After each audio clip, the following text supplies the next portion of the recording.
بسم اللہ الرحمن الرحیم۔ السلام علیکم۔ کھودا پہاڑ نکلا چوہا، دبئی سے عمران خان کے خلاف لانچ کیا گیا مورا انٹرنیشنل فراڈیا نکلا ہے۔ عمر فاروق ظہور کا انٹرویو کرنے والا شاہ زیب خان زادہ اپنے ہی جال میں پھنس گیا ہے۔ جیو اور جنگ نیوز اس حوالے سے پہلے کیا دعویٰ کرتے رہے ہیں؟ انٹرویو میں دکھائی گئی گھڑی اصلی یا نقلی؟ نیا پنڈورا باکس کھل گیا ہے۔ کچھ عام تفصیلات ہیں، بہت ہی عام ویڈیو ہے۔ امید کروں گا کہ آپ آخر تک سماعت کرنے کے بعد اپنے قیمتی فیڈ بیک سے ضرور آگاہ کریں گے۔ عمران خان سے توشہ خانہ سے لی گئی گھڑیوں کا پچھلے کچھ عرصے سے چرچا ہے۔ اس سے ایک بات واضح ہوتی ہے کہ ایک ایسا وزیر اعظم جس کے نیچے اربوں خربوں روپے کا خزانہ ہوتا ہے، تو اس کی اربوں یا کروڑوں روپے کی کوئی کرپشن بھی مخالفین نہیں پکڑ سکے، اور اسی وجہ سے آئے روز توشہ خانہ کے اس طرح کے معاملات جو ہے وہ زیر بحث لائے جاتے ہیں۔ اور اب اس کے اندر بھی جو اصل سوال اٹھایا گیا وہ یہ ہے کہ عمران خان نے جتنے کے اندر یہ گھڑیاں بیچی تھی وہ بیچ سکتے تھے، چونکہ تحفہ ان کو ملا۔ اخلاقی اعتبار سے یہ بات کی جا سکتی ہے، لیکن قانونی اعتبار سے وہ اس کا حق رکھتے تھے کہ وہ بیچ لیتے، لیکن انہوں نے اپنے جو ٹیکس ریٹرنز ہیں ان کے اندر اتنی اماؤنٹ ظاہر نہیں کی، جس کی وجہ سے ان کے خلاف جو ہے وہ مزید کارروائی ہو سکتی ہے۔ لیکن اب جس شخص کا ایک بڑا ڈنڈورا پیٹا گیا آج پچھلے 3 گھنٹے سے کہ آج 10 بجے عمران خان جو ہے اس کے خلاف کوئی بڑا سکینڈل بریک ہونے والا ہے، تو ایک ایسے فراڈیے، انٹرنیشنل فراڈیے کا سہارا لیا گیا ہے۔ اس کا بیک گراؤنڈ کیا ہے، یہ کتنی بڑی بلا ہے، اس کی ناروے کی نیشنلٹی کیوں کینسل کی گئی، اور پھر اس حوالے سے جنگ اور جیو کے لوگ جو دعویٰ کرتے رہے ہیں۔ پہلے تو میں آپ کو ایک چیز بتا دوں کہ اس سے پہلے جتنے بھی نون لیگی صحافی ہیں وہ اس گھڑی کے حوالے سے اور جو یہ باقی زیورات تھے ان کے حوالے سے دعویٰ کرتے رہے ہیں کہ یہ چونکہ گھڑی تھی اور اسپیشل اس کمپنی نے ایک ہی بنائی تھی، سعودی ولی عہد نے تحفے میں دی ہوئی تھی، تو اس گھڑی ساتھ نے سعودی ولی عہد سے رابطہ کیا تو وہاں سے سعودی ولی عہد نے وہ گھڑی واپس لے لی۔ اگر تو یہ پچھلے جو ہم 6 مہینے سے بلکہ 8-9 مہینے سے یہ خبر سن رہے ہیں، وہ بڑے بڑے جو نیوز اینکر صحافی یہ دعویٰ کرتے رہے ہیں، تو آج یہ جنگ اور بلکہ جیو نیوز پر شاہ زیب خان زادہ کے انٹرویو کے اندر جو گھڑی دکھائی دے جا رہی ہے یہ اصلی ہے یا یہ کاپی ہے، یہ نقلی ہے؟ چونکہ اگر تو سعودی ولی عہد نے وہ گھڑی لے لی تھی تو پھر یہ گھڑی کون سی ہے؟ ایک تو یہ نیا پنڈورا باکس کھلا ہے، دوسرا جو ہے یہ عمر فاروق ظہور۔ اب یہ جو کریکٹر ہے یہ تو مشکوک کریکٹر ہے ہی۔ اب لیکن اس حوالے سے آپ کو میں نے کچھ بڑی عام چیزیں آپ کے سامنے رکھنی ہیں تاکہ اندازہ ہو کہ جنگ اور جیو کے خود جو عمر چیمہ ہیں وہ اس حوالے سے کیا دعویٰ کر چکے ہیں۔ اب یہ جو شخص ہے ایک عربی آدمی، اس کا بزنس مین ہے، وہ بڑا دوست ہے، اور 60 سے زیادہ مرتبہ 2006 سے لے کر 2019 تک اس نے پاکستان کا ٹریول کیا ہے، کچھ اور ممالک کے اندر بھی یہ جاتا رہا ہے۔ یہ تھوڑا سا دل تھام کر سنیے گا تاکہ آپ کو پتا چلے کہ یہ کس طرح کا پراپیگنڈا ہو رہا ہے۔ عمر چیمہ جو ہے انہوں نے یہ سٹوری دی، وہ کہتے ہیں کہ ناروے میں مالیاتی جرائم میں مطلوب ایک مشتبہ شخص جس کا تعلق اب سابق ڈی جی ایف آئی اے بشیر میمن سے ہے، اس شخص کو حکومت کے ہائی پروفائل اجلاسوں میں دکھایا گیا ہے۔ سرکاری طور پر جاری تصاویر میں اسے دیکھا جا سکتا ہے، یعنی اتنا عام آدمی ہے۔ کبھی وہ عمران خان کے ساتھ بھی ہو سکتا ہے، اس کی تصویر نکل آئے، صدر الوی کے ساتھ بھی نکل آئے، چونکہ عرب ممالک کے کچھ عام جو ولی عہد ہیں، شہزادے ہیں، ان کے ساتھ اس شخص کے قریبی تعلقات ہیں۔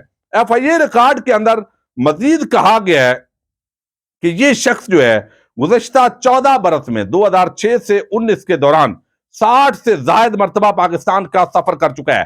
یہ خود جنگ اور جیو کے صحافی عمر چیمہ لکھ رہے ہیں اسی بندے کے حوالے سے کہ یہ کتنا بڑا فراڈیا ہے، اور آج یہ اسی جنگ جیو اور شاہ زیب خان زادہ اور تمام طبقہ ملامتیہ کا ہیرو بن گیا ہے، چونکہ یہ عمران خان کے خلاف بات کر رہا ہے۔ اب یہاں پر وہ کہتے ہیں کہ عمر فاروق کے خلاف انٹرپول نے ریڈ نوٹس منسوخ کر دیا کیونکہ ناروے حکام نے انٹرپول کے سوالات کے جواب مقررہ مدت میں نہیں دیے۔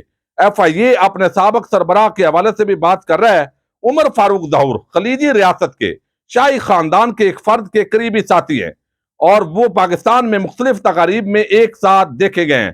اب حکومت بشیر میمن کے گرد گھیرا تنگ کر رہی ہے۔ یہ ساری چیزیں اس وقت آئیں۔ اس کے علاوہ پورٹ قاسم میں $5 کروڑ کے ایل پی جی ٹرمینل کا منصوبہ، یہ منصوبہ بھی شامل تھا، اور کچھ تعمیرات اور بڑے بڑے بزنس جو ڈیلز ہیں وہ یہ عمر فاروق جو ہے یہ شخص کرتا رہا ہے۔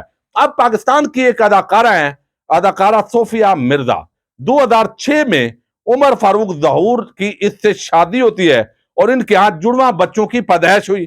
تاہم اس کی شادی زیادہ دیر نہیں چلی اور دونوں بچیوں کی حوالگی کا جو مقدمہ ہے وہ لاہور کی گارڈین کورٹ میں چلا، جہاں عدالت نے 2 بچیوں کو ماں کے حوالے کرنے کا حکم دیا۔ اب بعد صوفیہ مرزا ہے، انہوں نے عدالت سے رجوع کیا کہ ان کے سابق شوہر نے دونوں بیٹیاں اغوا کر لی ہیں۔ لاہور ہائی کورٹ نے اس سابق شوہر عمر فاروق ظہور کا نام ای سی ایل میں ڈال دیا تھا۔ تاہم 2009 میں ایف آئی اے نے عدالت کو بتایا کہ وہ جعلی پاسپورٹ پر ملک سے فرار ہو چکا ہے۔ یعنی یہاں سے بھی اتنا اثر و رسوخ والا ہے، جعلی پاسپورٹ پر یہ دوبارہ یہاں سے بھاگا۔ ہائی کورٹ نے ان کے ریڈ وارنٹ جاری کرنے کا حکم دیتے ہوئے انہیں بیرون ملک سے گرفتار کر کے واپس لانے کی ہدایت کی۔ اس دوران یہ مقدمہ تقریباً 1 دہائی سے زائد عرصے تک چلتا رہا۔ عمر فاروق ظہور عدالت میں اپنے وکیل کے توسط سے اس نے درخواست دی اور یہ مقدمہ لڑا۔ اب اس حکومت نے یہ پورے معاملے کے اندر کیا کیا، آپ دیکھیے کیا صلہ دیا ہے کہ عمران خان کے خلاف آپ نے بیان دینا ہے۔ ابھی 1 مہینہ پہلے، آج 15 نومبر ہے غالباً، اور 15 اکتوبر کو، آج سے ٹھیک 1 مہینہ پہلے، اس شخص کو عمر فاروق ظہور، اس کا نام انٹرپول میں تھا، ریڈ نوٹس اس کا نکلا ہوا تھا، اور ریڈ نوٹس جو ہے نکلوا کر اس کو تحفہ دیا گیا، اور ایف آئی اے اس شخص کے خلاف شہزاد اکبر کی ہدایت پر کارروائی کر رہی تھی، اور اب یہ صاحب معتبر ہو گئے ہیں۔ یہ مغیث علی ہمارے صحافی دوست ہیں، انہوں نے بات کی ہے۔ اب یہاں پر آپ دیکھیے 1 مہینہ پہلے ریڈ نوٹس یہ موجودہ حکومت اس کے خلاف جو ہے وہ منسوخ کرواتی ہے، اور آج اس کا مبینہ طور پر صلہ مل رہا ہے کہ آپ نے یہ باتیں کرنی، اور اس کے بعد مریم نواز نے دوبارہ گھڑیوں اور یہ سارا چیزیں جو ہے وہ ذکر کی ہیں۔ انٹرنیشنل نیوز پیپر ہے، وہ لکھتا ہے Ghana's minister of power sign deal with a man from Oslo wanted for fraud and organized crime. The deal is worth $510 million. یعنی اوسلو سے بھاگا ہوا، ناروے سے بھاگا ہوا ایک فراڈیا شخص، اس کے ساتھ غانا کے منسٹر نے 510 ملین کی ایک ڈیل کی ہے۔ اب اس پورے معاملے کے اندر شہزاد اکبر نے کیا بات کی ہے؟ شہزاد اکبر کہتا ہے کہ جیو نے پرانی خبر تو اس کے خلاف ایک چلائی ہوئی ہے۔ وہ کہتے ہیں صرف یہ نہیں، 1 ماہ پہلے اسی شخص کی مدعیت میں مجھ سمیت ایف آئی اے کے ڈاکٹر رضوان کی پوری ٹیم جو چاچو کرائم منسٹر کے خلاف 16 ارب منی لانڈرنگ کی تفتیش کر رہی تھی کے خلاف تھانہ سیکریٹریٹ اسلام آباد میں ایک جھوٹا مقدمہ درج کروایا گیا۔ حالانکہ قانون یہ ہے کہ ملک میں آئے بغیر کیسے ایف آئی آر درج ہو سکتی ہے، یعنی یہ بندہ پاکستان میں آیا بھی نہیں ہے، اور شہزاد اکبر، ڈاکٹر رضوان جس کی ڈیتھ ہو گئی، جو شہباز شریف کے منی لانڈرنگ کیسز جو ہے ان کو دیکھ رہے تھے، اور ان کی جس طرح مشکوک انداز میں ڈیتھ ہوئی، تو وہ شخص اس کے خلاف مقدمہ درج ہو رہا ہے، یہ دبئی میں بیٹھا ہوا ہے، اور یہ اس کو انعام مل رہا ہے اس حکومت کی طرف سے۔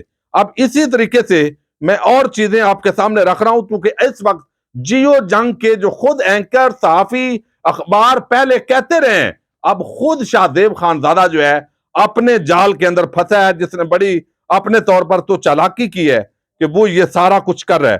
اب یہاں پر جو ہے مرزا شہزاد اکبر کہتے ہیں اس کے بارے میں ناروے اخبار کی یہ رپورٹ ہی کافی ہے، اطلاع عرض ہے اس شخص سے میں کبھی نہیں ملا اور نہ میری کبھی بات ہوئی ہے۔ اب یہاں پر جو ہے وہ آپ کو میں نے بتانا ہے کہ جو آخری رپورٹ تھی، آخری رپورٹ، اور اس کے اندر جو آپ نے دیکھا کہ ہمارے جو شہید ہیں ارشد شریف شہید، انہوں نے جو سیکنڈ لاسٹ ٹویٹ کی ہے اپنی زندگی کی آخری، یعنی اس کے بعد ایک ٹویٹ کی ہے سیکنڈ لاسٹ، اس ٹویٹ کے اندر بھی اس فراڈیے جو مبینہ طور پر فراڈیا اور کرمنل آدمی ہے، انٹرنیشنل فراڈیا، اس کا ذکر کیا ہے۔ وہ کہتے ہیں کہ عمر فاروق ظہور، جنہوں نے ایف آئی اے کے متعدد افسران کے خلاف